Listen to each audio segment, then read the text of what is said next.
বাবার বয়সে এক লোকের প্রেমে পড়ে আয়শা আর তাকেই বিয়ে করার জন্য উঠে পড়ে লাগে, কিন্তু তার বাবা তো এই প্রস্তাবে মোটেও রাজি ছিল না। কেননা নিজের বয়সে একজন লোকের সাথে কেই বা তার মেয়েকে বিয়ে দিতে চাইবে। তাই এবার সে আটতে থাকে নানান রকম ফন্দি আর বাড়িতে নিয়ে আসে তারই বন্ধুর হ্যান্ডসাম ছেলেকে, যে আবার ছিল তার মেয়ের ছোটবেলার ক্রাশ। এবার কি হবে? নিজের ক্রাশকে দেখার পরও কি আয়শা তার বুড়ো প্রেমিকের প্রেমেই হাবুডুবু খাবে, নাকি এবার তার মন পাল্টাবে? সেটাই দেখবো আজকের গল্প দে দে প্যার দে 2-তে। চলুন তাহলে আর দেরি না করে এই মজার গল্পটা শুরু করা যাক। লন্ডন প্রবাসী 50 আশিস মেহরা। জীবনে তার অর্থের অভাব না থাকলেও মনের মধ্যে ছিল একরাশ শূন্যতা। সে অনেক বেশি একাকিত্বে ভুগত। তবে মধ্যবয়সী আশিসের এই হতাশাগ্রস্ত জীবনে বসন্ত আসে সেই সময় যখন তার জীবনে প্রবেশ করে 26 বছরের এক তরুণী আয়েশা। বয়সের এই বিশাল ব্যবধান তাদের দুজনের সম্পর্কের মধ্যে কখনোই বাধা হয়ে দাঁড়ায়নি। তারা একে অপরকে অনেক ভালোবাসে। তারা তো একে অপরের প্রেমে পাগল। এমনকি তারা দুজন মিলে একসাথে থাকতেও শুরু করে, অর্থাৎ লিভ ইন রিলেশনশিপে আর কি। আয়েশার ইচ্ছা সে বিয়ে করে সংসার করবে, তাদের সন্তান হবে আর অনেক সুখের একটা পরিবার হবে। কিন্তু এই সবকিছুর প্রতি আশিসের যে কোনো আগ্রহ নেই। সে এসবের মধ্যে যেতেই চায় না। তার এই জীবনই তার জন্য ভালো। কোনো সংসারে সে আর বাধা পড়তে চায় না, কেননা জীবনের এই ধাপটা সে অলরেডি একবার পার করে এসেছে। তাই আবারও সেই জায়গাতেই চলে যাওয়ার কোনো ইচ্ছে নেই তার। আসলে লন্ডনে একা হলেও ভারতে আছে তার পুরো পরিবার, বাবা মা, তার স্ত্রী মঞ্জু এবং তার 2 সন্তান। তাদের নাম ইশিকা এবং ঈশান। যদিও এই মঞ্জুর সাথে আশিসের সম্পর্ক নেই বহুদিন হলো। তাদের দুজনের মধ্যে এখন একটা নামে মাত্র সম্পর্ক রয়েছে, আর কিছুই না। আর তারপরই তার জীবনে আসে এই 26 বছর বয়সী আয়েশা। তবে কয়েকদিন পর দেখা যায় মতের অমিল হওয়ায় তাদের দুজনের মধ্যে ব্রেকআপ হয়ে যায়। কিন্তু এই ব্রেকআপের পরই তারা বুঝতে পারে যে তারা একে অপরকে কতটা বেশি ভালোবাসে। তাই তারা দুজন আবারও এক হয়ে যায়। আর আশিস এবার সিদ্ধান্ত নিয়েই নেয় যে সে তার গার্লফ্রেন্ড আয়েশাকে এবার বিয়ে করে ফেলবে, আয়েশার ইচ্ছাটা পূরণ করবে। তবে এই সবই সে করতে চায় তার পরিবারকে জানানোর পর। তাই একদিন হঠাৎই সে কাউকে কিছু না জানিয়ে চলে যায় তার পৈতৃক নিবাসে, তাও তার গার্লফ্রেন্ড আয়েশাকে সাথে নিয়ে। তার পৈতৃক বাড়ি ছিল মানালিতে। সেখানেই তারা গিয়ে উপস্থিত হয়। আশিসের উদ্দেশ্য ছিল আয়েশাকে সবার সাথে পরিচয় করিয়ে দেওয়া। কিন্তু আশিসের এরকম হঠাৎ আগমনে তার পুরো পরিবার অনেক বেশি হতবাক হয়ে যায়। তাই এমন একটা পরিস্থিতিতে আশিস তাদেরকে সত্যি বলার কোনো সাহসই পায় না। আর পরিস্থিতি বেগতিক দেখে সে না পেরে আয়েশাকে তার সেক্রেটারি বলে পরিচয় দেয়। কিন্তু এই ব্যাপারটা ছিল আয়েশার জন্য চরম অপমানজনক। সে তো এটা নিতেই পারছিল না। আবার আমরা এখানে এটাও জানতে পারি আশিস তো অনেক বছর যাবৎ তার পরিবারের থেকে দূরে। তাই সে তার বয়ফ্রেন্ডকে বলেছে তার বাবা নাকি এই দুনিয়াতেই নেই। এদিকে আবার তাদের বিয়ের কথাবার্তা চলছিল, বুঝুন অবস্থা। আর এর মধ্যে আবার তার বাবা তো আছে তার নিজের বিয়ের চিন্তা নিয়ে। যাক, তো সে চলে আসাতে ইশিকা একটু ঝামেলাতেই পড়ে যায়, কারণ তার শ্বশুর জানতো ইশিকা অনাথ, অর্থাৎ তার বাবা নেই আর কি। কিন্তু সেই মুহূর্তে আশিস এসে হাজির হওয়াতে পরিস্থিতি একটু ঘোলাটে হয়ে যায়। তাই বাধ্য হয়ে ইশিকার হবু বরের পরিবারকে এইটা বলা হয় যে আশিস নাকি তার মামা। আর সবাই সেটা তখন মেনেও নেয়। এর মধ্যে দেখা যায় আয়েশা আর মঞ্জুর মধ্যে আশিসকে নিয়ে একটা নীরব যুদ্ধ শুরু হয়ে যায়। তাদের মধ্যে কে আশিসকে সবচেয়ে বেশি জানে এটা প্রমাণ করার চেষ্টায় দুজনেই উঠে পড়ে লাগে একদম। আর এসবের মাঝে একদিন দেখা যায় ইশিকা আয়েশা আর আশিসকে ঘনিষ্ঠ অবস্থায় দেখে ফেলে। এটা দেখেই তো ইশিকা অনেক বেশি রেগে যায়। আর তখনই তাদের দুজনের সম্পর্কের ব্যাপারে সবার মধ্যে জানাজানি হয়ে যায়। আর এই সব কিছু জানার পর ইশিকার হবু শ্বশুর অনেক বেশি রেগে যায়। আর তাই সে এরকম পরিবারে তার ছেলের বিয়েও দিতে চায় না। তাই সে রাগ করে সেখান থেকেই চলে যায়। আর এভাবেই ভেঙে যায় ইশিকার বিয়ে। ইশিকা তো অনেক বেশি ভেঙে পড়েছিল, কারণ স্বাভাবিকভাবেই সে তার বিয়ে নিয়ে অনেক বেশি এক্সাইটেড ছিল। কিন্তু শেষ মুহূর্তে এসে এই ঝামেলা হওয়াতে তার মনটা অনেক খারাপ হয়ে যায়। আর এই ব্যাপারটা আশিসও বুঝতে পারে। তাই সে এবার সবকিছু বাদ দিয়ে আগে নিজের মেয়ের বিয়ে সামলানোয় ব্যস্ত হয়ে পড়ে। সে চলে যায় ইশিকার হবু শ্বশুরের কাছে আর তাকে অনেক করে বোঝানোর চেষ্টা করে। প্রথমে সে মানতে না চাইলেও পরবর্তীতে আশিসের কথাবার্তায় সেও গলে যায় আর সেই বিয়েতে রাজি হয়ে যায়। এতে তো সবাই খুশি ছিল। আর এর পরপরই শুরু হয়ে যায় বিয়ের তোড়জোড়। বেশ ধুমধাম হতে থাকে। ইশিকাও এতে খুশি হয়ে যায়, কারণ আশিস তো তার হবু বরকে কাঁধে করে তুলে নিয়ে এসেছিল। এই ব্যাপারটা ইশিকার খুব ভালো লাগে। কিন্তু এত কিছুর মধ্যেও আয়েশার অনুপস্থিতি আশিসকে খুব কষ্ট দিতে থাকে। কেননা আয়েশা এসবের মধ্যে আশিসকে ছেড়ে চলে গিয়েছিল। কেননা এর মধ্যেই আশিস একদিন বেশ ইমোশনাল হয়ে যায়। আর এরপরই সে তার প্রথম স্ত্রী মঞ্জুর সাথে ঘনিষ্ঠ হয়ে পড়ে। কিন্তু এরপর আশিস নিজেই অপরাধ বোধে ভুগছিল, তাই সেই সম্পূর্ণ ব্যাপারটা আয়েশাকে খুলে বলে। আয়েশার তো এই ব্যাপারটা মোটেও ভালো লাগে না। তার উপর সে এটাও জানতে পারে যে আশিস আর মঞ্জু অনেক বছর ধরে সেপারেশনে আছে ঠিকই, কিন্তু তাদের মধ্যে আজ পর্যন্ত ডিভোর্স হয়নি, তারা এখনো বিবাহিত। যে ব্যাপারটা আয়েশা কোনোভাবেই মেনে নিতে পারে না, কেননা দেখতে গেলে তো আয়েশাই তাহলে মঞ্জু আর আশিসের মধ্যে তৃতীয় ব্যক্তি হয়ে এসেছে। যে ব্যাপারটা সে কোনোভাবেই মেনে নিতে পারছিল না, তাই সবকিছুর জন্য আয়েশা রাগ করে আশিসের জীবন থেকে চিরজীবনের জন্য চলে যায়। কারণ সে কখনোই কারো সম্পর্কের মাঝখানে আসতে চায়নি, এমন সম্পর্ক সে কখনোই চায়নি। কিন্তু এত কিছুর পরেও আশিস বা আয়েশা কেউই একে অপরকে ভুলে থাকতে পারছিল না। তাদের দুজনেরই প্রচন্ড কষ্ট হচ্ছিল। মঞ্জুও তখন এই ব্যাপারটা খেয়াল করে, আর সে বুঝতে পারে আশিস আয়েশাকে কতটা বেশি ভালোবাসে। তাই সে এই নিয়ে আশিসের সাথেও কথা বলে, আর সব রাগ অভিমান ভুলে সোজা চলে যায় লন্ডনে আয়েশার সাথে কথা বলতে। আর এরপর সে নিজেই আয়েশাকে ফিরিয়ে আনে আশিসের জীবনে। আর এরপর দেখা যায় পরিবারের সবাই আশিস আর আয়েশার এই সম্পর্কটা সহজেই মেনে নেয়। সবাই তো এতে বেশ খুশি ছিল। আশিসও তখন ভাবতে থাকে, যাক, এবার হয়তো সব সমস্যার সমাধান হয়ে যাবে। এবার তাদের সম্পর্কটাকে বৈধতা দিতে আর কোনো বাধা থাকলো না। এই সব কিছু নিয়ে আশিস যখন অনেক রিল্যাক্স ফিল করছিল, তখনই আয়েশা বলে ওঠে, আমি কি অনাথ নাকি? আমার কি পরিবার নেই? তোমার পরিবার মেনে নিয়েছে বলেই কি সব ঠিক হয়ে গেল? আমার পরিবারকেও তো বলতে হবে, তাদের কাছ থেকেও তো অনুমতি নিতে হবে নাকি? এই কথা শুনেই তো এবার আশিসের মাথায় আকাশ ভেঙে পড়ে যে এবার সে কি করবে। কত কষ্ট করে সে নিজের ফ্যামিলিকে সামলালো, এখন না জানি আবার কোন নতুন ড্রামা সামলাতে হয়। এই নিয়ে সে ভীষণ চিন্তায় পড়ে যায়। যাক, এরপরই সব বিয়ে শাদীর কার্যক্রম শেষ হলে তারা ফিরে আসে লন্ডনে। আর তখন তারা নিজেরা মিলে চিন্তা করতে থাকে যে তারা কিভাবে আয়েশার পরিবারকে সামলাবে। তাছাড়া এখন পর্যন্ত আয়েশার পরিবারের কেউই আশিসের সম্পর্কে জানে না। আর যেহেতু আশিসের বয়স আয়েশার বয়সের দ্বিগুণ, তাই স্বাভাবিকভাবেই আয়েশার পরিবার তাদের এই সম্পর্ক মেনে নিতে চাইবে না। তাই এই সবকিছু ভেবে আয়েশা সিদ্ধান্ত নেয় তারা এবার তার বাড়ি গিয়ে সরাসরি সবকিছু বুঝিয়ে বলবে তার পরিবারকে। ভালো করে বুঝিয়ে বললে তারা নিশ্চয়ই তাদের ব্যাপারটা বুঝতে পারবে। তাই প্ল্যান অনুযায়ী প্রথমে আয়েশা একাই যায় তার বাড়িতে। আয়েশার পরিবারে আছে তার বাবা রাকেশ, মা আঞ্জু, তার ভাই রোহান এবং তার ভাবি কিট্টু। এই নিয়েই তার পরিবার। আয়েশাকে দেখে তো তার বাবা মায়ের যেন খুশির কোনো ঠিকানাই থাকে না। এতদিন পর মেয়ের দেখা পেয়ে তারা খুব এক্সাইটেড হয়ে যায়। মা বাবার সাথে দেখা সাক্ষাৎ শেষ করে আয়েশা চলে যায় তার ভাবির কাছে।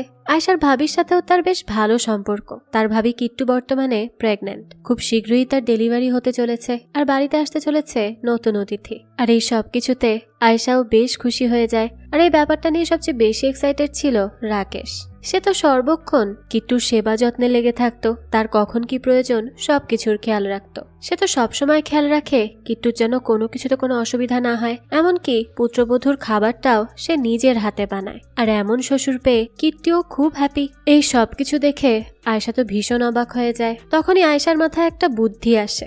যেহেতু রাকেশ এখন নাতি নাতনির অপেক্ষায় আনন্দে আত্মহারা হয়ে আছে, তাই সে ঠিক করে এই সময়টাকে কাজে লাগিয়েই সে আশিসকে নিয়ে আসবে। তাহলে হয়তো তার বাবাও আর কোনো কিছু মনে করবে না। আর অতি আনন্দে থাকার কারণে আয়েশা এবং আশিসের মধ্যে যে বয়সের ডিফারেন্স, এটা হয়তো তাদের অত চোখেও পড়বে না। যাক, সবাই এখান থেকে যাওয়ার পর আয়েশা কিট্টুকে তার ব্যাপারটা জানায় আর সবকিছু খুলে বলে। এই সবকিছু শুনে কিট্টু বলতে থাকে, ঠিক আছে, কোনো সমস্যা নেই। সেও রাজি হয়ে যায়। আর শোন, তুই নিয়ে আয় আশিসকে, আমি সবকিছু সামলে নিব। কেননা এখন আমার কথা সবাই একটু বেশিই গুরুত্ব দেয়। কিন্তু কিট্টু যখন জানতে পারে যে আশিস আয়েশার থেকে বয়সে অনেক বড়, তখন তো সে অনেক বেশি চিন্তায় পড়ে যায়। সে এবার নিজেই কনফিউজড হয়ে যায় যে পরিবার কি আসলেও আশিসকে মেনে নিতে পারবে। কিন্তু আয়েশা তো নিশ্চিত যে তার প্ল্যান অবশ্যই কাজে দিবে, তাই সে অনেক বেশি কনফিডেন্ট থাকে। এরপরই দেখা যায় সে আশিসকে কল করে আর তার প্ল্যানের ব্যাপারে জানায়। সে বলে যখন কিট্টুর সন্তান প্রসব হবে ঠিক তখনই যেন আশিস চলে আসে, কারণ তখন সবাই অনেক বেশি আনন্দে থাকবে। তাই এই খুশির মুহূর্তে তারা খুব একটা বিচার বিবেচনা করবে না, আর তখন তারা সহজেই আশিসকে মেনে নিবে। তাদের আর কোনো ঝামেলা করতে হবে না। আশিসও তখন আয়েশার এই প্ল্যানে রাজি হয়ে যায়। দৃশ্য চলে যায় পরের দিন। হঠাৎ কিট্টুর চিৎকার শুনে আয়েশার ঘুম ভেঙে যায়। সকাল সকাল সে বলতে থাকে রাস্তার পাশের কোনো ধাবায় গিয়ে সে খাবার খেতে চায়। তার শাশুড়ি তাকে যা খাওয়াচ্ছে তা তার ভালো লাগছে না। সে সময় দেখা যায় রাকেশও এতে রাজি হয়ে যায়, কেননা কিট্টু একটা আবদার করেছে আর সে রাখবে না তা তো হয় না। তাই এই সকালই রাকেশ দেখা যায় কিট্টুর সাথে আয়শা আর আঞ্জুকেও নিয়ে আসে একটা ধাবাতে। কিট্টু তো সেখানে অনেক তৃপ্তি সহকারে খেতে থাকে, সে বেশ খুশি হয়ে গিয়েছিল। সেই সময় আয়শা কিছু স্পাইসি খাবার অর্ডার করে আর বলতে থাকে স্পাইসি খাবার খেলে বাচ্চা তাড়াতাড়ি ডেলিভার হয়। এই কথা শুনে আঞ্জু বলতে থাকে তাই নাকি, তোমার দেখছি ফুপি হওয়ার অনেক তাড়া, কেন এত তাড়াহুড়ো করছো শুনি? তখন দেখা যায় খাবারের সাথে নিজেকে হারিয়ে ফেলা কিট্টু হঠাৎ করে মুখ ফসকে বলে ফেলে যে সে ফুপি হওয়ার জন্য নয়, নিজের বিয়ের জন্য অস্থির হয়ে আছে। নিজের থেকে বয়সে বড় এক ছেলের সাথে লিভ-ইনে রয়েছে আয়শা। এই সবকিছু শুনে তো আয়শার বাবা মা একেবারে হতবাক হয়ে যায়। আয়শা তখন আর কি বলবে। তবে দেখা যায় যেহেতু রাকেশরা অনেক বেশি মডার্ন বাবা মা, তাই তারা সরাসরি আয়শার সাথে কথা বলে, জিজ্ঞেস করে কতদিন ধরে লিভ-ইনে আছিস? আয়শা জানায় এই তো 6 মাস ধরে। আঞ্জু তখন জিজ্ঞেস করে আচ্ছা তো ছেলেটা কি করে শুনি? আয়শা জানায় ওর নিজের একটা ইনভেস্টমেন্ট কোম্পানি আছে।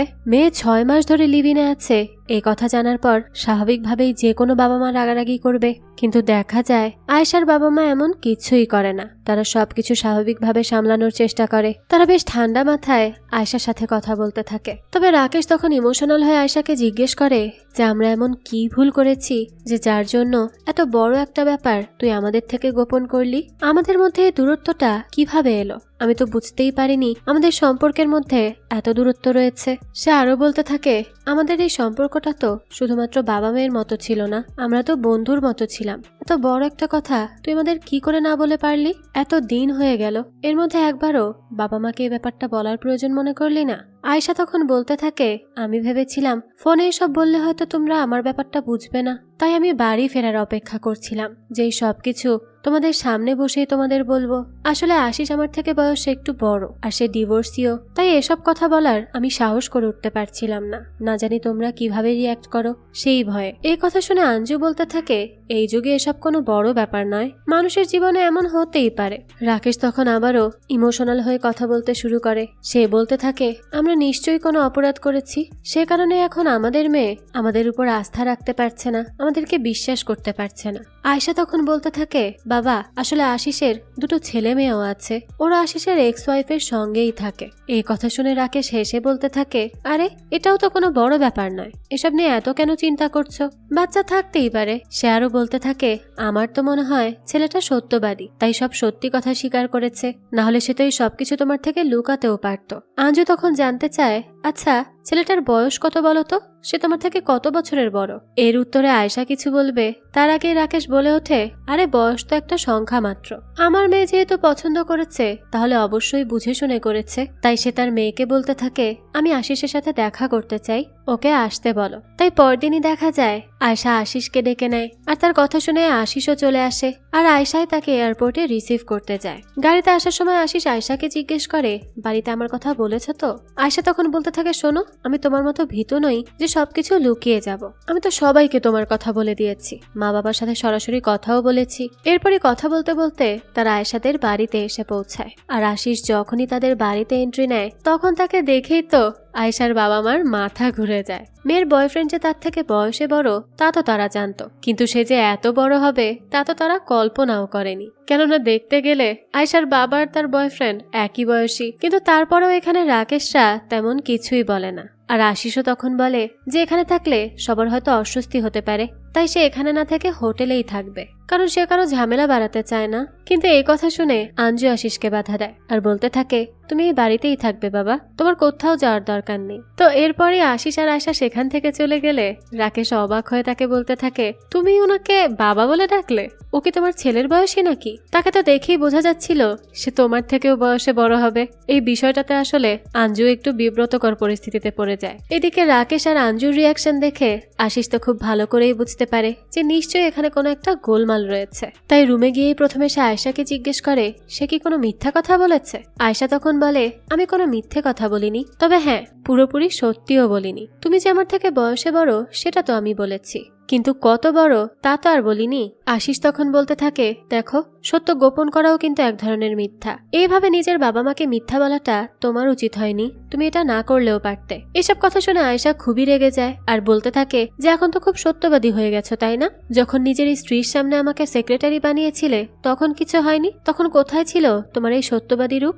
আশিস তখন বলতে থাকে, দেখো আমি আমার পরিবারের সামনে মিথ্যা বলেছি, এটা আমার ভুল ছিল আর তার জন্য অনেক প্রবলেমও ফেস করতে হয়েছে আমাকে, তাই আর কোনো মিথ্যার সাহায্য আমি নিতে চাই না। তাছাড়া তুমি আমার থেকে বয়সে অনেক ছোট, তুমি কোনো মিথ্যা কথা বললে মানুষ ভাববে আমি তোমাকে এসব শিখিয়ে দিয়েছি। এসব শুনে আয়েশা বলতে থাকে, যাই হয়ে যাক না কেন আমি তোমার আসল বয়স কাউকে বলবো না, আর তুমিও আমাকে প্রমিস করো যে তুমিও এই সত্যি কথা কাউকে বলবে না। আশিস তখন তাকে শান্ত করে আর বলে, শোনো, যতক্ষণ না কেউ আমাকে আমার আসল বয়স জিজ্ঞেস করবে ততক্ষণ আমি কিছুই বলবো না, কিন্তু কেউ জিজ্ঞেস করলে আমি মিথ্যা বলতে পারবো না, তখন আমি সত্যিটাই বলে দিব। এদিকে আঞ্জু আর রাকেশ তো আশিসের আসল বয়স জানার জন্য অস্থির হয়ে পড়ে। তারা নিজেদের মধ্যে আলোচনা করতে থাকে যে আশিসের বয়স কত হতে পারে বলে মনে হয়। এসব শুনে রোহান বলতে থাকে, সরাসরি জিজ্ঞেস করলেই তো হয়। কিন্তু আঞ্জু তখন বলতে থাকে, সরাসরি এভাবে কারো বয়স জিজ্ঞেস করাটা ভালো দেখায় না, এটা অভদ্রতা। তারা যখন কথা বলছিল তখনই দেখা যায় আশিস সেখানে সবার সাথে কুশল বিনিময় করতে আসে। কথায় কথায় আশিসের ডিভোর্সের ব্যাপারেও কথা আসে। রাকেশ তখন জানতে চায় যে তার ডিভোর্সের কারণটা কি ছিল। আয়েশা তখন উত্তর দেয়, তারা দুজনেই মিউচুয়াল ডিভোর্স নিয়েছে, দুজনের সম্পর্ক ভালো যাচ্ছিল না, তাই তার আলাদা হয়ে গেছে। আঞ্জু তখন আশিসের কাছে তার বাচ্চাদের ব্যাপারে জানতে চায়। এবারও আয়েশা জবাব দেয়, সে বলতে থাকে ওর একটা ছেলে আর একটা মেয়ে আছে, ওরা ওদের মায়ের সঙ্গেই থাকে। রাকেশ তখন জিজ্ঞেস করে, আচ্ছা তো বাচ্চারা কত বড়? আয়েশা তখন বলতে থাকে, বাচ্চারা যত বড়ই হোক না কেন বাবা মার কাছে তো তারা বাচ্চাই থাকে সব সময়, তাই না? এরপর আঞ্জু আবার জিজ্ঞেস করে, আচ্ছা ডিভোর্স কতদিন আগে হয়েছে? আশিস তখন সত্যিটা বলে দেয় যে 3 মাস আগে হয়েছে। আয়েশা তখন আশিসকে থামিয়ে দেয় আর নিজে বলতে থাকে, ডিভোর্স 3 মাস আগে হয়েছে, কিন্তু ওদের সেপারেশন অনেক বছর আগেই হয়ে গেছে, এতদিন ডিভোর্স পেপারে সাইন করার প্রয়োজন হয়নি, তাই করেনি। আর এখন আমরা যেহেতু বিয়ে করার সিদ্ধান্ত নিয়েছি তাই ডিভোর্স নেওয়া হয়েছে। আঞ্জু তখন জিজ্ঞেস করে, তাহলে তারা সেপারেশনে আছে কতদিন হলো? আয়েশা তো তখন এর কোনো উত্তরই খুঁজে পায় না। তখন কিট্টু আয়েশাকে বাঁচানোর জন্য পেইন ওঠার অভিনয় করতে থাকে, তাই তখন তারা সবাই আশিসের কথা ভুলে গিয়ে মনোযোগ দেয় কিট্টুর দিকে। কিন্তু কিছুক্ষণ পরই দেখা যায় কিট্টু নিজে থেকে বলতে থাকে আসলে তার গ্যাসের ব্যথা হয়েছিল, অন্য কোনো প্রবলেম নেই। তখন গিয়ে তারা সবাই শান্ত হয়। কিন্তু তখন তো আঞ্জু আর রাকেশ খুব ভালো করে বুঝতে পারে যেখানে কিছু একটা গন্ডগোল তো অবশ্যই আছে, নয়তো আশিসকে প্রশ্ন করলে সব উত্তর আয়েশা কেন দিচ্ছিল? আশিসকে তো সে কিছু বলতেই দিচ্ছিল না। তাই এবার তারা নতুন কৌশলে আশিসের বয়স জানার চিন্তা করে। দুপুরে যখন তারা সবাই একসাথে খেতে বসে তখন আঞ্জু আশিসকে জিজ্ঞেস করে যে তুমি যখন লন্ডনে পড়ালেখা করতে গিয়েছিলে তখন সেখানকার মুদ্রার মূল্য রুপিতে কত ছিল? এদিকে রাকেশ তো আড়ালে একটা লিস্ট বের করে রেখেছিল যে কত সালে কত রুপি ছিল, যাতে আশিস বলার সাথে সাথেই সে সেটা মিলিয়ে নিতে পারে। কিন্তু আয়েশা এবারও কথা কাটিয়ে দিয়ে বলতে থাকে, আশিস তো পড়ালেখা করতে যায়নি, সে তো লন্ডন গিয়েছিল বিজনেস করতে। তার বাবা মা তো আবারও মিশনে ব্যর্থ হয়। বিকেলবেলা দেখা যায় রাকেশ আবারও আশিসকে নিয়ে আড্ডায় বসে। সে আবারও বিভিন্নভাবে তার বয়স জানার চেষ্টা করে, কিন্তু আয়েশা তো বারবার তার কথা ঘুরিয়ে দেয়। এর মাঝেই দেখা যায় এক ব্যক্তি তাকে কল করে। রাকেশ তাকে আশিসের ব্যাপারে সবকিছু বলেছিল। রাকেশ আসলে তাকে খোঁজ খবর নিতে বলেছিল। তখন ওই ব্যক্তি জানায় আশিসের আসল বয়স হলো 51 বছর, তাছাড়া তার মেয়ের বয়স 25 আর ছেলের বয়স 22। আশিসের মেয়ের বিয়ে কবে হয়েছে, লন্ডনে কবে গিয়েছে, সেই সব ইনফরমেশন সেই লোক রাকেশকে দিয়ে দেয়। আর ফোনের ভলিউম লাউডে থাকায় সবাই সবকিছু শুনতে পায়। আয়েশা এসব দেখে রেগে গিয়ে বলতে থাকে, তোমরা আশিসের পেছনে গোয়েন্দা লাগিয়েছ? যা জানতে চাও তা সরাসরি জিজ্ঞেস করো, তাহলেই তো হয়ে যায়, আমি তোমাদের সব প্রশ্নের উত্তর দিব। কিন্তু আয়েশার বাবা মা আর কোনো কথা না বলে চুপচাপ সেখান থেকে চলে যায়। রাকেশের মাথায় তো আগুন জ্বলতে থাকে, কেননা আশিস প্রায় তার সমবয়সী। এটা সে আগে সন্দেহ করলেও শিওর ছিল না, কিন্তু এখন তো সে ব্যাপারটা একেবারে শিওর, যে কারণে এই ব্যাপারটা সে কোনোভাবেই মেনে নিতে পারছে না। কারণ তার মেয়ের বয়স মাত্র 26। এত বড় একটা লোকের সাথে সে তার মেয়ের বিয়ে কখনোই দিতে পারে না। তাই সে রাগে গজগজ করতে করতে তার বউকে বলে, ওই শয়তানটা নিশ্চয়ই কোনো কিছু খাইয়ে আমার মেয়েকে বশীকরণ করেছে। আঞ্জু তখন বলতে থাকে, না, কোনো বশীকরণ করেনি, ওই লোক নিশ্চয়ই আমাদের মেয়ের সরলতার সুযোগ নিয়েছে। রাকেশ তো তখন এত বেশি রেগেছিল যে সে সিদ্ধান্ত নিয়ে নেয় সে আশিসকে গুলি করে দিবে। কিন্তু সেই সময়ই আঞ্জু তাকে থামায় আর বলতে থাকে, দেখো এটা 90-এর দশক চলছে না, যে পিস্তল দিয়ে ভয় দেখালেই তোমার মেয়ে সবকিছু ছেড়ে ছুড়ে তোমার কাছে চলে আসবে। তারা 6 মাস ধরে লিভ ইনে আছে, বিয়ে করার সিদ্ধান্তও নিয়ে নিয়েছে ওরা। তাই তুমি বেশি বাড়াবাড়ি করলে ও কিন্তু তোমাকে ছেড়েই চলে যাবে। তাই আমাদেরকে ঠান্ডা মাথায় এই পুরো পরিস্থিতিটা সামলাতে হবে। এসব বলার পর তারা দুজন শান্ত হয়ে বসে আর কি করা যায় সেটা নিয়ে চিন্তা করতে থাকে। এরপরে তারা আয়েশাকে একা রুমে ডাকে কথা বলার জন্য। আয়েশা রুমে আসতেই আঞ্জু বলতে থাকে, তুমি আমাদের মিথ্যা বলেছ কেন? আয়েশা তখন বলতে থাকে, আমি তো কোনো মিথ্যা বলিনি, তোমরা যা যা জিজ্ঞেস করেছো সে সবকিছুরই তো উত্তর আমি দিয়েছি।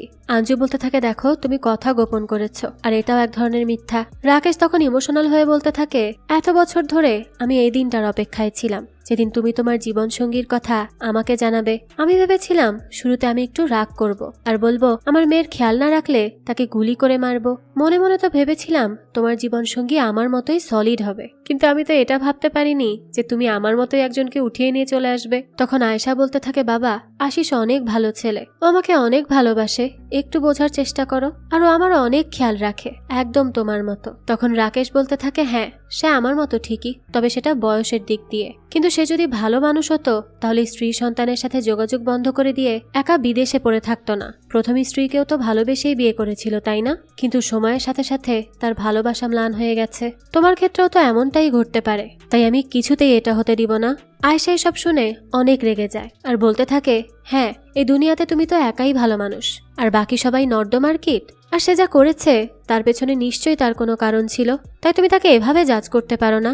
আর আরেকটা কথা, তোমার অনুমতির কোনো দরকার নেই, বিয়ে তো আমি আশিসকেই করব, আর কাউকে না।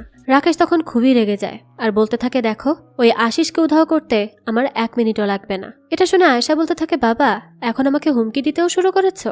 বাবা মেয়ের মধ্যে তুমুল তর্ক বিতর্ক চলতে থাকে। ওইদিকে বাইরে থেকে তখন কিট্টুর চিৎকার ভেসে আসে।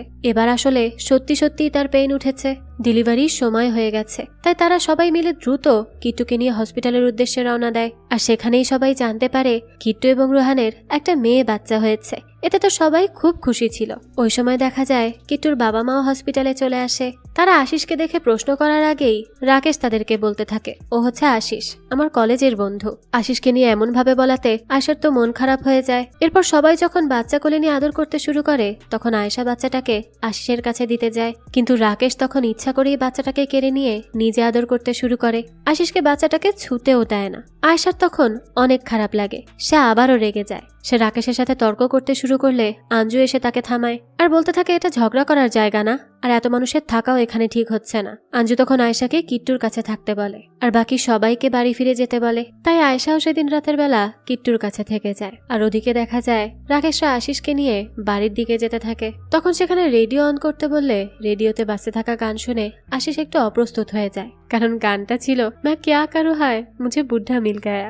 আর এই গানটা শুনে তো রাকেশ আর আঞ্জুর মুখটাও একেবারে কেমন যেন হয়ে যায়। বাড়ি ফিরেই দেখা যায় আশিস তার লন্ডনের বন্ধু সামিরকে কল করে সবকিছু জানায়। আশিস বলতে থাকে, আয়েশা বলেছে আমি ইয়াং ছেলেদের মতো তার মা বাবাকে ইমপ্রেস করার চেষ্টা করি, কিন্তু আমার বয়স কি এখন সেরকম আছে নাকি? সামির তখন একটু মজা করে বলতে থাকে, মানুষের শরীর বৃদ্ধ হয়, মন না। দেখ অল্প বয়সী মেয়ের প্রেমে পড়েছিস, তাই তোকেও তো একটু অল্প বয়সীদের মতো আচরণ করতে হবে নাকি? তুইও একটু চেষ্টা করে দেখ না। দেখা যায় বন্ধুর পরামর্শে আশিস পরদিন থেকেই আয়েশার বাবা মাকে ইমপ্রেস করার চেষ্টা শুরু করে। সে তাদের জন্য খাবার বানাতে থাকে, এমনকি তাদেরকে খুশি করার জন্য সে বানিয়ে বানিয়ে গল্পও বলতে থাকে। কিন্তু রাকেশ রেগে গিয়ে বলে, আমাকে কি পাগল মনে হয় যে সব গল্প আমি বিশ্বাস করব? এই বলেই সে সেখান থেকে চলে যায়। এরপর আঞ্জু বলতে থাকে, তুমি যে মুভি থেকে গল্পগুলো বানাচ্ছ সেই মুভিটা আমরা 3-4 বার দেখেছি, তুমিও নিশ্চয়ই তোমার এক্স ওয়াইফের সাথে সেটা দেখেছো। আমার আয়েশার তো তখন জন্মও হয়নি। এই কথা বলে আঞ্জুও রাগ করে সেখান থেকে চলে যায়। কিন্তু আশিস ওদের কারো কথাতেই পাত্তা না দিয়ে ওদের জন্য রান্না করা খাবার নিয়ে যায়। আর খাবার পরিবেশন করার সময় সে ভুলবশত আঞ্জুকে ভাবি বলে ডাকে। আঞ্জু আর রাকেশ তো তখন একটু অবাক হয়ে যায়। আশিস তখন তাকে বোন বলে ডাকে। রাকেশ তখন রেগে গিয়ে বলতে থাকে, তুমি কি আয়েশার মামা? আঞ্জুকে তুমি বোন বলে ডাকছো কেন? তখন আশিস বলতে থাকে, আসলে বয়স হিসেবে তো উনি আমার থেকে ছোটই হবেন, কিন্তু সম্পর্কের দিক থেকে কি বলে ডাকবো সেটা বুঝতে পারছি না। এ কথা শুনে রাকেশ বলে, এসব তো রিলেশনে যাওয়ার আগে চিন্তা করা উচিত ছিল। আশিসও এসব শুনে একটু বিব্রত হয়ে পড়ে। এরপর কিট্টুকে হসপিটাল থেকে রিলিজ দেওয়ার সময় হলে বাড়ির সবাই যায় তাকে নিয়ে আসার জন্য। আশিস তখন বাড়িতে একাই ছিল। বাচ্চা নিয়ে বাড়িতে আসলে আশিস বরণডালা সাজিয়ে নিয়ে বের হয় বাচ্চাকে বরণ করে নিতে। সেটা দেখে কিট্টু অনেক বেশি ইমপ্রেসড হয়ে যায়, কিন্তু আঞ্জুর বিষয়টা মোটেও ভালো লাগে না। তাই সে আশিসের কাছ থেকে নিজে বরণডালাটা নিয়ে নেয় আর তার নাতিকে নিজে বরণ করে বাড়িতে ঢোকায়। এদিকে নাতনির আগমনের কথা শুনে কিট্টুর বাবা মা একটা পার্টির আয়োজন করে। আর যেহেতু তারা আশিসকে রাকেশের বন্ধু হিসেবে জানে, তাই তারা তাকেও পার্টিতে ইনভাইট করতে চায়। কিন্তু আশিস প্রথমে রাজি না হলে কিট্টুর বাবা মা রাকেশকেই বলে আশিসকে রাজি করাতে। বাধ্য হয়ে রাকেশ তখন আশিসকে রিকোয়েস্ট করে। এরপরই সবাই চলে আসে পার্টিতে। সবাই তো নিজেদের মতো এনজয় করছিল, আর আশিস আর আয়েশাও বেশ এনজয় করতে থাকে নিজেদের মধ্যে। কিন্তু এসব দেখে রাকেশ তো রাগে ফুঁসতে থাকে, কিন্তু এত মানুষের মধ্যে সে তাদের কিছুই বলতে পারে না। এরই মাঝে সে লক্ষ্য করে অন্য একটা ছেলে আয়েশার দিকে তাকিয়ে আছে। রাকেশ তখন রেগে গিয়ে আশিসের উপর ওঠা সমস্ত রাগ ওই ছেলেটার উপর গিয়ে ঝাড়ে। রাকেশ ছেলেটাকে প্রচুর মারধর করে। সেই সময় আশিস এসে তাকে থামায়, কিন্তু রাকেশ তখন রেগে মেগে ওই পার্টি ছেড়েই যেতে শুরু করে। তবে পার্টিতে এত সিন ক্রিয়েট হওয়াতে আয়েশা নিজেও প্রচন্ড রেগে যায়। আর বাড়ি ফেরার পথে আয়েশা তার বাবার গাড়িটা আটকায় আর তাকে বলতে থাকে, তুমি যদি আশিসকে মেরে শান্তি পাও তাহলে মারো, নয়তো আমাকে মারো। অযথা অন্য কারোর উপর রাগ ঢেলে লাভ কি? তখন রাকেশ বলতে থাকে, দেখো তুমি অনেক বড় ভুল করছো। তুমি বুঝতেও পারছো না ফিউচারে এই সম্পর্ক তোমাকে কতটা অপমানিত করবে। এই আশিসের বন্ধুরাই তোমাকে নিয়ে কত আজে বাজে কথা বলবে। আয়েশা তখন বলতে থাকে, আমার সাথে যখন আশিসের প্রথম দেখা হয় তখন আমি পুরোপুরি মাতাল অবস্থায় ছিলাম। আশিসের বাড়ির বাথটাবের মধ্যেই পড়েছিলাম আমি। আশিস তখন আমাকে যত্ন করে গেস্ট রুমে নিয়ে গিয়ে শুইয়ে দিয়েছে। সুযোগ থাকা সত্ত্বেও সে আমার দিকে খারাপ নজর দেয়নি। তাই আশিসের উপর আমার সম্পূর্ণ ভরসা আছে। এ কারণে বাইরের কে কি বললো তাতে আমার কিচ্ছু যায় আসে না। আর তুমি কি বলতে চাচ্ছ, আমাদের ভালোবাসা নোংরা, আমি খারাপ মেয়ে হয়ে গেছি? রাকেশ তখন বলে, হ্যাঁ তুমি খারাপ মেয়ে হয়ে গেছো, টাকার লোভে পড়ে এরকম একটা বুড়োকে বিয়ে করতে চাচ্ছ। আয়েশা তখন রেগে মেগে তার বাবাকে যা ইচ্ছা তাই বলে। এরপরই বাড়ি ফিরে নিজের ব্যাগপত্র গুছিয়ে নেয় আর তার বাবা মার সামনে দিয়েই আশিসের হাত ধরে বেরিয়ে যায়। ওখান থেকে ওরা সোজা ফিরে আসে লন্ডনে। তাদেরকে দেখে সামির আয়েশাকে বলতে থাকে, এভাবে রাগ করে তোমাদের চলে আসাটা ঠিক হয়নি। আয়েশা তখন বলতে থাকে, ও সবকিছু শেয়ার করা হয়ে গেছে? মেয়েদের মতো এত দ্রুত কথা শেয়ার করো কেন তোমরা? আশিস তখন আয়েশাকে থামিয়ে দিয়ে বলে, তোমার আসলে আমার সাথে এভাবে চলে আসাটা ঠিক হয়নি। ওখানে থাকলে আমি তাদেরকে ঠিকই মানিয়ে নিতে পারতাম। আয়েশা তখন বলতে থাকে, তুমি কি ওয়াইফ চাও নাকি শ্বশুর শাশুড়ি? আর আমি তো আছি তোমার কাছে, তাহলে তোমার এত চিন্তা কিসের? চিন্তা তো আমার হওয়া উচিত, কারণ আমি আমার বাবা মায়ের সঙ্গে সব সম্পর্ক শেষ করে এসেছি।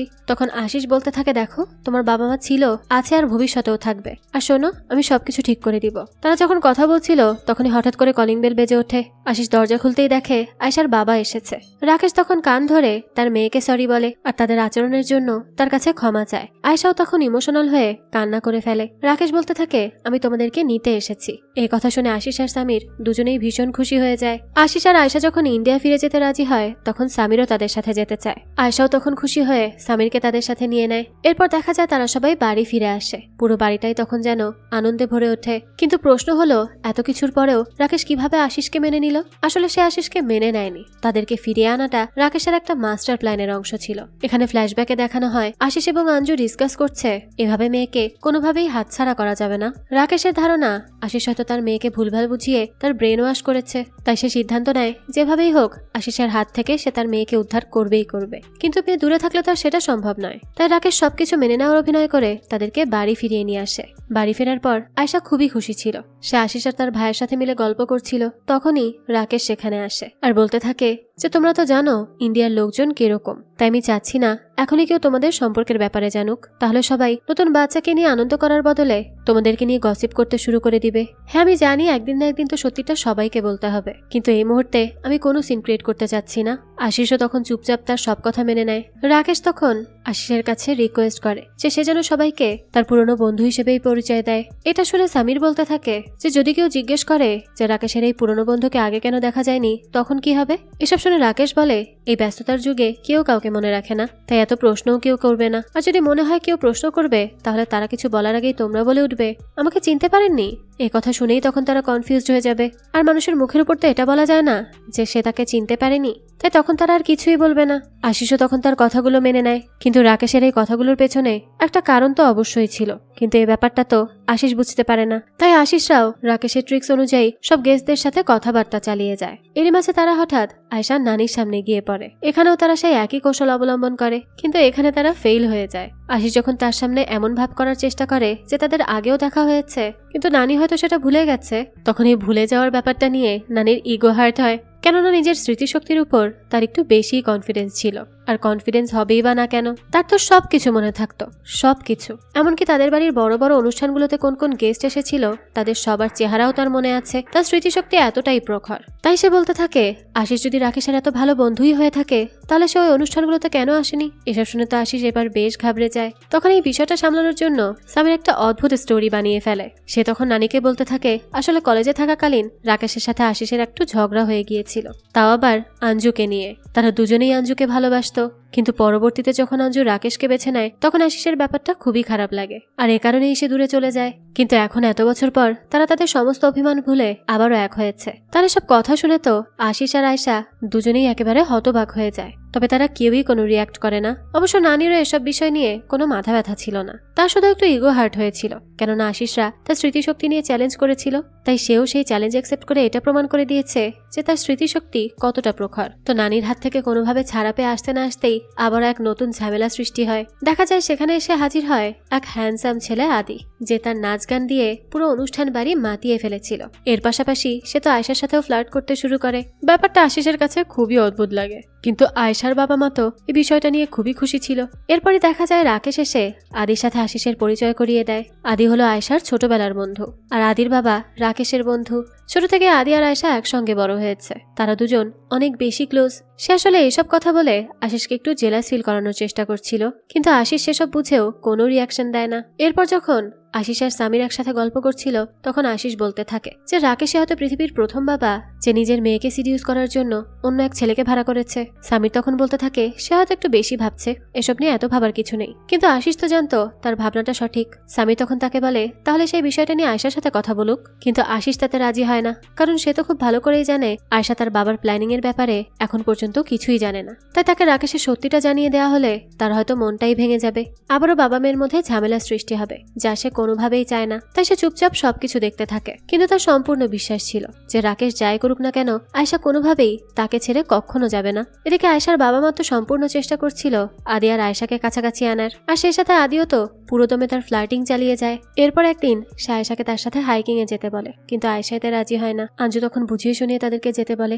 আর তাদের সাথে আয়শার কাজিনদেরকেও যেতে বলে, যাতে আয়শার মনে কোনো সন্দেহ না আসে। আশিসও তাদের সাথে যেতে পারত, কিন্তু সেই সময় দেখা যায় আয়শার মা খালারা তাকে জোর করে ধরে নিয়ে শপিং এ চলে যায়। এদিকে আশিস সবার মধ্যে ফেসে গিয়েছিল, আর অন্যদিকে আদি তার ফ্লার্ট চালিয়ে যাচ্ছিল আয়শার সাথে। কথা কথা সে আয়শাকে জিজ্ঞেস করে তার কি কোনো বয়ফ্রেন্ড আছে। প্রথমে আয়শা ঠিকই বলে যে হ্যাঁ তার একটা বয়ফ্রেন্ড আছে, কিন্তু পরে যখন আদি তার পরিচয় নিয়ে বিভিন্ন প্রশ্ন করতে শুরু করে তখন সে বিষয়টা এড়িয়ে যায়, কারণ তার বাবা তো তাকে আশিসের পরিচয় দিতে নিষেধ করেছে। দেখা যায় হাইকিং শেষে বাড়ি ফিরতে ফিরতে অনেক রাত হয়ে যায়, কিন্তু তখনও আশিস জেগেছিল। তখন তাকে দেখে আদি বলে ওঠে, আঙ্কেল আপনাদের শপিং কেমন হলো, এনজয় করেছেন? আর আঙ্কেল এত রাত পর্যন্ত জেগে আছেন কেন? আপনার বয়স হয়েছে, তাড়াতাড়ি ঘুমিয়ে পড়া উচিত। তার এমন আঙ্কেল আঙ্কেল বলে ডাকা আর বয়স নিয়ে খোঁটা দেওয়াটা আশিসের মোটেও সহ্য হয় না। তারপরও সে কিছুই বলে না। আর সেই সময় আয়শাও একটু মজা করে তাকে আঙ্কেল বলে ডাকে। আশিস তারপরেও সবকিছু মেনে নেয়। এর পরদিন দেখা যায় আদি ঘোড়ায় চড়ে আয়শাকে ইমপ্রেস করার চেষ্টা করছিল। এসব দেখে সামির আশিসকে বলতে থাকে যে তোর চোখের সামনে তোর গার্লফ্রেন্ডকে পটানোর চেষ্টা করছে, আর তুই দাঁড়িয়ে দাঁড়িয়ে শুধু দেখছিস, এসব কিন্তু আমার ভালো লাগছে না। আশিস তখন তাকে শান্ত থাকতে বলে। সেদিন রাতে দেখা যায় আদি আয়শাকে পটিয়ে তাকে নিয়ে নাইট ক্লাবে চলে যায়, আর আশিস চুপচাপ সেটা দাঁড়িয়ে দাঁড়িয়ে দেখতে থাকে। তখন সামির এসে বলতে থাকে, আমি মানছি তুই বাবা মেয়ের মধ্যে ঝামেলা সৃষ্টি করতে চাচ্ছিস না, কিন্তু এগুলো একটু বেশি বাড়াবাড়ি হয়ে যাচ্ছে না? আশিসেরও সেটাই মনে হচ্ছিল, তাই সে এবার সরাসরি রাকেশের সাথে কথা বলতে চায়। রাকেশ প্রথমে তার সামনে এমন ভাব দেখায় যেন সে কিছুই জানে না, কিন্তু যখন আশিস তাকে বলে যে সে তার ষড়যন্ত্র টের পেয়ে গেছে তখন রাকেশ আর কোনো ভনিতা না করে বলতে থাকে, তুমিই বলো যে আমি কি কোনো ভুল করেছি? আমার জায়গায় তুমি হলে তুমি কি এসব করতে না? তখন আশিস বলে, সেটা আমি জানি না, কিন্তু এতটুকু জানি যে মিথ্যা বলার পেছনে যদি কোনো সৎ উদ্দেশ্য থেকেও থাকে তবুও সেটা মিথ্যাই। এই কথা শুনে রাকেশ বলতে থাকে, সত্য মিথ্যার কথাটা তুমি হয়তো না বললেই ভালো হয়। তোমার কি ধারণা জীবনে ভালোবাসা শুধু একবারই আসে? তুমি যখন তোমার প্রথম স্ত্রীকে বিয়ে করেছিলে তখন তো তাকেও ভালোবেসেছিলে, আর যখন আয়শার সাথে দেখা হয়েছে তখন তুমি আয়শাকেও ভালোবেসেছো। তাহলে এখন তোমার মাথায় এসব কেন ঘুরছে যে আয়শার জীবনে অন্য কেউ আসাটা ভুল হবে? বরং তোমার সাথে রিলেশন না থাকলে আয়শা আরো ভালো ভালো অপশন পেত, সে নিজের জন্য বেস্ট মানুষটাকে বেছে নিতে পারত, কিন্তু তুমি তাকে ম্যানিপুলেট করে তার সেই সুযোগটা কেড়ে নিয়েছো।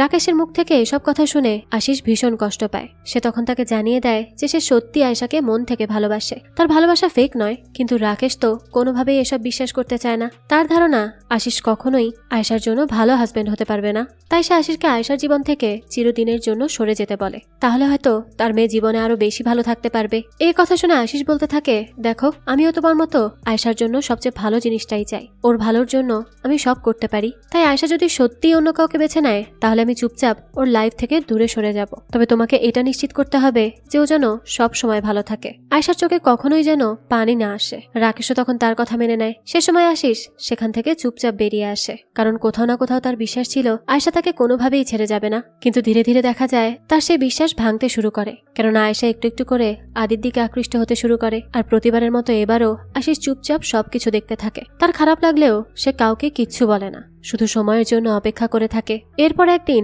ফাইনালি আয়েশার প্রতি তার সমস্ত বিশ্বাস মিথ্যা প্রমাণিত হয়। সে আদি এবং আয়েশাকে খুব ঘনিষ্ঠ অবস্থায় দেখে ফেলে। বেচারার মনটা মুহূর্তের মধ্যেই একেবারে ভেঙে চুরে শেষ হয়ে যায়। সে কত কষ্ট করে এই সবকিছু সহ্য করছিল শুধু আয়েশার উপর আশা রেখে, কিন্তু আজ তো তার আশাটাও ভেঙে চুরমার হয়ে গেল। এমন সময় আয়েশা হঠাৎ তাকে দেখে প্রচন্ড ভয় পেয়ে যায়, কিন্তু আশিস সেখানে আর এক মুহূর্ত দাঁড়ায় না। সে সোজা তার রুমে চলে আসে আর নিজের জিনিসপত্র গুছাতে শুরু করে। কিন্তু আয়েশাও তখন তার পেছন পেছন যায় আর আশিসকে বোঝানোর চেষ্টা করে যে তার ভুল হয়ে গেছে, আর এই ভুলের জন্য সে তার কাছে ক্ষমাও চাইতে থাকে। সে তাকে বলতে থাকে সে আবেগের বশে ভুলটা করে ফেলেছে, সে যেন তাকে মাফ করে দেয়। আশিস তখন বলতে থাকে কোনো সমস্যা নেই, আমি বুঝি। তার এমন ঠান্ডা রিয়াকশন দেখে আয়েশা খুব কষ্ট পায়। সে তখন আশিসকে বলতে থাকে, তুমি কিভাবে এত কিছু এত সহজে সহ্য করছো? তুমি আমার সাথে ঝগড়া করো, আমাকে বকাঝকা করো, কিন্তু আশিস তো সেসবের কিছুই করে না। সে শুধু এতটুকু বলে যে এসব করে কি লাভ, এসব করে তার পরিস্থিতি বদলে যাবে না। তাছাড়া তোমার গিলটি ফিল করার কোনো প্রয়োজনই নেই, কারণ নতুন করে কারোর প্রতি অনুভূতি সৃষ্টি হওয়ার মানে এটা নয় যে তার আগের অনুভূতিগুলো মিথ্যে ছিল। সে বলতে থাকে, আমি জানি তুমি আমাকে ভালোবাসো, তাই যা হয়েছে তার জন্য মন খারাপ করার কোনো দরকার নেই। তুমি যেখানেই থাকো, যার সাথে থাকো, অন্তত সুখে থাকো, আমি সেটাই আশা করব। অযথা ঝামেলা করে কোনো লাভ নেই। এই কথা বলেই আশিস সেখান থেকে চলে যাচ্ছিল। তখনই আয়েশা রাগ হয়ে বলে উঠে, তুমি কি আমার সাথে লড়তে চাচ্ছ না, নাকি আমার জন্য লড়তে চাচ্ছ না, কোনটা? তখন আশিস তাকে বলে, আমি তোমার জন্য লড়াই করার অধিকার হারিয়ে ফেলেছি। এই কথাটা শুনে আয়েশা একেবারে থমকে যায়। সে আশিসকে বাধা দেওয়ার খুব চেষ্টা করে, কিন্তু আশিস তার কোনো কথা না শুনে সেখান থেকে চলে যায়। কিন্তু দূরে গিয়েও তারা কেউই ভালো ছিল না। প্রতিনিয়ত একে অপরকে মিস করছিল তারা। ওই সময়টাতে আদি আয়েশার মন ভালো রাখার জন্য অনেক চেষ্টা করে। এরপর একদিন আয়েশা নিজেই তার পরিবারের সামনে আদিকে বিয়ে করার প্রস্তাব দেয়। যে কথা শুনে তার বাবা মা তো খুব খুশি হয়ে যায়। আর আদিও যেহেতু আয়েশাকে ভালোবাসতো, তাই সেও আর কোনো রকম আপত্তি করে না। এরপর থেকে সবাই বেশ খুশি মনেই আদি আর আয়েশার বিয়ের তোড়জোড় করতে লেগে পড়ে। এর মধ্যে একদিন আদি রাকেশকে বলে যে আমিও আয়েশাকে ভালোবাসি, তাই এই বিয়েতে আমিও খুব খুশি। কিন্তু একটা বিষয় আমার মনের মধ্যে ঘুরপাক খাচ্ছে, যে আমি হয়তো কোনো না কোনো ভাবে আয়েশাকে ধোকা দিচ্ছি। এটা শুনে রাকেশ বলে, তুমি নিজে আয়েশাকে ভালোবাসো, আর আয়েশাই তোমাকে বিয়ে করতে চেয়েছে, এখানে ধোকা দেওয়ার কি আছে? তাই তুমি এসব নিয়ে ভেবো না। এসব শুনে আদি বলতে থাকে, হ্যাঁ আমি আয়েশাকে ভালোবাসি ঠিকই, কিন্তু শুরু থেকে তো আর ভালোবাসতাম না। আমি তো এখানে এসেছিলাম আপনার রিকোয়েস্টে। আপনি তো বলেছিলেন আয়েশা খারাপ একটা মানুষের পাল্লায় পড়েছে, তাই তাকে উদ্ধার করতে হবে। এ কারণেই তো আমি আয়েশার সঙ্গে ভালোবাসার নাটক করেছি। তাই এখন সত্যি সত্যি তাকে ভালোবাসার পরেও আমার মনের মধ্যে একটা অপরাধ বোধ কাজ করছে। আয়েশা আমাকে আশিসের ব্যাপারে সবকিছু জানিয়েছে, তাই আমিও ভাবছিলাম আমি তাকে আমার মনের সব কথা জানাবো। কিন্তু রাকেশ তাকে এমনটা করতে নিষেধ করে। তাকে সে এটাও বোঝায় যে আয়েশা তার কথা বিশ্বাস করবে না, আর যদি করেও তবুও সে পরিস্থিতিটা বুঝবে না। তাই আদি যেন এসব না ভেবে আগে চুপচাপ বিয়েটা করে নেয়। এরপর কখনো সুযোগ হলে না হয় সত্যিটা জানিয়ে দিবে। আদিও তখন তার কথা মেনে নিয়ে বিয়ের প্রিপারেশনে ব্যস্ত হয়ে পড়ে। এর মাঝে একদিন আয়েশা সামিরকে ফোন করে তার কাছে একটা ফেভার চায়। সেই মুহূর্তে আশিস তার পাশে এসে দাঁড়ালে রনক তাকে জানায় আয়েশা ফোন করেছিল, 3 দিন পর তার বিয়ে, সে আর লন্ডনে ফিরবে না, তাই তার জিনিসপত্রগুলো ইন্ডিয়ায় পাঠিয়ে দিতে বলেছে। এরপর সামির আশিসকে বোঝানোর চেষ্টা করে যে এই কাজগুলো ঠিক হচ্ছে না, কিন্তু আশিস তাকে বলতে থাকে, তুই কোনো চিন্তা করিস না, আমি সময় মতো আয়েশার সব জিনিসপত্র পাঠিয়ে দিব। আশিস বাইরে থেকে শক্ত থাকার চেষ্টা করলেও তার মনের ভিতরটা ভেঙে চুরে যাচ্ছিল। নিজের ভালোবাসার মানুষটা এভাবে হারিয়ে যাবে তা সে কখনো ভাবতেও পারেনি। এদিকে আয়েশারও একই অবস্থা। সে সবার সামনে হাসি খুশি থাকলেও তার মনের মধ্যে এখনো কষ্ট চলছিল। সে শুধু আশিসকেই মনে করছিল। তাই সে একদিন বাধ্য হয়ে আশিসকে কল করে। সে ভেবেছিল অন্তত বিয়ের কথা শুনে আশিস তাকে বাধা দেওয়ার চেষ্টা করবে, কিন্তু আশিস তো তাকে কিছুই বলে না। তখন আয়েশা বলতে থাকে, যদি একবার কারো কাছাকাছি যাওয়াতে ভালোবাসা তৈরি না হয়, তাহলে একবার কারো কাছাকাছি যাওয়াতে ভালোবাসা ভেঙে যায় কিভাবে? এটাই তোমার আর আমার ভালোবাসার মধ্যে পার্থক্য। তুমি যখন এর থেকেও বড় ভুল করেছিলে অর্থাৎ মঞ্জুর সাথে তুমি সময় কাটিয়েছিলে, তখন তো আমি এই ব্যাপারগুলো ভুলে গিয়েছিলাম। ভেবেছিলাম দিন শেষে তো তুমি আমারই। আর আজ যখন আমিও সেই একই রকম ভুল করলাম, সেটা তুমি আর মানতে পারলে না। যাই হোক, ভুল যেহেতু আমার, তাই মাসুলটাও আমাকেই গুনতে হচ্ছে। তুমি চিন্তা করো না। এ কথা বলেই সে ফোন রেখে দেয়। আয়শার কথাগুলো শুনে আশিস ভীষণ ইমোশনাল হয়ে পড়ে। এদিকে একে একে আয়শার সব বিয়ের অনুষ্ঠানগুলো চলতে থাকে। হলুদের দিনেও আয়শা অনেক কষ্টের ভিতর দিয়ে যাচ্ছিল। এ ব্যাপারটা তার ভাই বুঝতে পারে, তাই সে তার বাবাকে বলে, বাবা তুমি জিনিসটা ভালো করনি। আমি আমার বোনকে এতটা মন মরা এর আগে কখনো দেখিনি। রাকেশ বলে, তোমার মেয়ে বড় হোক, তুমিও আমার মতোই কাজ করবে। তখন তার ছেলে বলে, না, আমি কখনোই আমার মেয়েকে তোমার মতো ধোকা দিব না। এ কথা রাকেশের খারাপ লাগলেও সে কিছুই বলে না। এরপর শুরু হয় সঙ্গীতের অনুষ্ঠান। সেদিন নাচানাচির সময় রাকেশ তার মেয়ের চোখে কষ্ট দেখতে পায়, তবুও সে কিছু বলে না। আয়শাও তখন আর কিছু সহ্য করতে পারছিল না, তাই সেদিন রাতেই সে তার মাকে বলে দেয়, মা আমি আর পারছি না। জেদের বসে আমি আদিকে বিয়ে করতে চেয়েছিলাম ঠিকই, কিন্তু আমি ওকে মন থেকে ভালোবাসতে পারছি না। আমি আজও আশিসকেই ভালোবাসি। এই কথা শুনে তার মায়ের মাথায় তো আকাশ ভেঙে পড়ে। সে সাথে সাথে এই ব্যাপারে রাকেশের সাথে কথা বলতে চায়, কারণ তার জন্য তো তার মেয়ের খুশি সবার আগে। কিন্তু তখন আয়শা নিজেই তার মাকে নিষেধ করে দেয় আর বলতে থাকে, আমি ঠিক আছি। বাবা আমার জন্য যে সিদ্ধান্ত নিয়েছে সেটা নিশ্চয়ই সঠিক। আমি আদি আর আশিসকে নিয়ে কনফিউজ থাকতে পারি, কিন্তু আমার বাবার সিদ্ধান্তের উপর আমার 100% আস্থা আছে। সে কখনোই আমার জন্য খারাপ কিছু চাইবে না। ঘটনাক্রমে দেখা যায় সে সময় রাকেশ আঞ্জুর সাথে ফোনে কানেক্টেড ছিল, কারণ এখানে আসার সময় তারা দুজন কথা বলছিল। তবে এই ব্যাপারটা আঞ্জু অথবা আয়শা কেউই খেয়াল করে না। ফোনের ওপাশ থেকে মেয়ের কথাগুলো শুনে রাকেশের তো মন ভেঙে যায়। সে বুঝতে পারে সে নিজের ইগো স্যাটিসফাই করতে গিয়ে সে তার মেয়ের মনে কতটা কষ্ট দিচ্ছে। তাই সে তৎক্ষণাৎ সেখান থেকে লন্ডনের উদ্দেশ্যে রওনা হয় আশিসকে ফিরিয়ে আনার জন্য। ওদিকে আশিসকে ভেঙে পড়তে দেখে সামিরেরও খুব খারাপ লাগে, আর সে বলতে থাকে, তুই যা করছিস সেটা ঠিক হচ্ছে না, মেয়েটাকে খামাখা কষ্ট দিচ্ছিস। বন্ধুর অনেক বোঝানোর পর আশিস তার ভুল বুঝতে পারে, তাই সেও ইন্ডিয়ায় যাওয়ার জন্য রওনা দিয়ে দেয়। আর এই ব্যাপারটা সামির রাকেশকে জানিয়ে দেয়। রাকেশও এটা শুনে খুশি হয়ে যায়, তাই সে এয়ারপোর্টে বসেই আশিসের জন্য অপেক্ষা করতে থাকে। আশিস এয়ারপোর্টে পৌঁছালে রাকেশকে দেখেই বলতে থাকে, আমাকে বাধা দেওয়ার চেষ্টাও করবেন না, আমি এখন আর কোনো বাধা মানব না। এ কথা শুনে রাকেশ বলে, আরে আমি তো বাধা দিতে আসিনি, আমি তোমাকে রিসিভ করতে এসেছি। এ কথা শুনে আশিস তো অবাক হয়ে যায়। রাকেশ বলতে থাকে, আমার সঙ্গে চলো তুমি, আমি তোমাকে নিতেই এসেছি। কিন্তু সে তার সাথে যেতে চায় না, কারণ সে যদি তার সাথে চলে যায় তাহলে তো এটা প্রমাণ হবে যে রাকেশ তাকে নিয়ে এসেছে। একদিকে আশিস প্রমাণ করতে চায় যে সে একজন ভালো লাইফ পার্টনার, আর অন্যদিকে রাকেশ চায় এটা প্রমাণ করতে যে সে একজন ভালো বাবা। তাই এই নিয়ে দুজনের মধ্যে দ্বন্দ্ব বেঁধে যায়। তাই তারা আলাদা আলাদা গাড়িতে রওনা হয়, কিন্তু বাড়ি ফিরে আবারও নিজেদেরকে বেস্ট প্রমাণ করার জন্য লড়াই শুরু করে দেয়। তখন তাদের দুজনকে একসাথে দেখে আয়শা ভীষণ অবাক হয়ে যায়। আশিস তখন বলতে থাকে, আমি এই বিয়ে ভেঙে তোমাকে নিয়ে যেতে এসেছি। রাকেশ তখন বলতে থাকে, আরে বিয়ে তো ভাঙবো আমি তো আশিসকে নিয়ে এসেছি। এসবে আয়শা বিরক্ত হয়ে বলে ওঠে, আজকে আমার বিয়ে, সব মেহমানরা চলে এসেছে, বরযাত্রীরা যে কোনো সময় চলে আসবে, তোমরা এখন এসব নাটক কেন করছো? আমি এখন আমার মন বদলে ফেলেছি, আমি আদিকেই বিয়ে করব। তখন আশিস আর রাকেশ দুজনেই বোঝানোর চেষ্টা করে এটা তার ভুল হবে, কারণ সে তো আশিসকেই ভালোবাসে। কিন্তু আয়শা তো কারো কথা শোনে না। এর মাঝে আদি সেখানে চলে এলে আয়শা তার সাথে মণ্ডপের উদ্দেশ্যে রওনা হয়ে যায়। আশিস তো সেখানে গিয়েও তাকে আটকানোর চেষ্টা করে, কিন্তু আয়শা তো তার কোনো কথাই শোনে না, কারণ সে তো তাকে ছেড়ে দিয়ে চলে গিয়েছিল। কিন্তু আশিস আর রাকেশ তো তাকে বোঝানোর জন্য উঠে পড়ে লাগে। আর তখনই খোলে আসল রহস্য।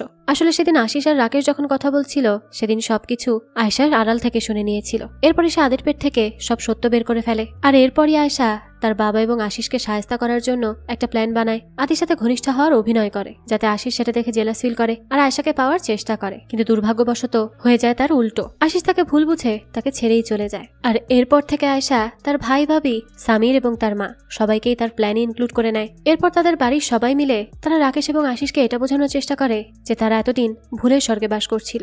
আশিসও তখন তার ভুলটা স্বীকার করে নেয়। সে তার কাজের জন্য অনেক অনুতপ্ত ফিল করে। অবশেষে তাদের মধ্যে সবকিছু ঠিক হয়ে যায়। তারা সবাই তো অনেক বেশি হ্যাপি ছিল। আর এরই সাথে সাথে এই গল্পটাও এখানেই শেষ হয়ে যায়। যাক, এই তো ছিল আজকের গল্প।